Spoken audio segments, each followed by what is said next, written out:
నా పేరు దీప్తి. మేము గుంటూరు నుంచి వచ్చాము. నేను 2023 మే నెలలో నాకు వివాహం జరిగింది. 2024లో నాకు దేవుడు గర్భఫలం ఇచ్చాడు. కానీ అనుకోని రీతిలో 6వ నెలలో అబార్షన్ అయిపోయింది. ఎంతో దుఃఖపడ్డాము. దేవుడా, నీవు ఇచ్చిన గర్భఫలము ఇలా జరిగింది ఏంటి అని. నేను మళ్ళీ అప్పుడు అనుకున్నాను, 7 నెలల్లో నేను కంపల్సరీగా హైదరాబాద్ వచ్చి గర్భఫలం కోసం ప్రార్థించుకోవాలి అని. అలానే ప్రతి నెల గుంటూరు నుంచి హైదరాబాద్కి ప్రతి నెల వచ్చాను.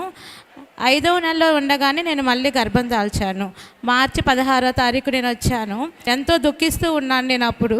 ఆయన అన్నారు, నువ్వు ఎంతో దుఃఖిస్తున్నావు, నువ్వు భయపడకు, దేవుడు నిన్ను చూసి ఉన్నాడు, 2వ మారు చేయి చాస్తున్నాడు, నువ్వు బిడ్డను కోల్పోయావని బాధపడుతున్నావా అని అయ్యగారు చెప్పిన వాగ్దానం నాతోనే మాట్లాడనిపించింది.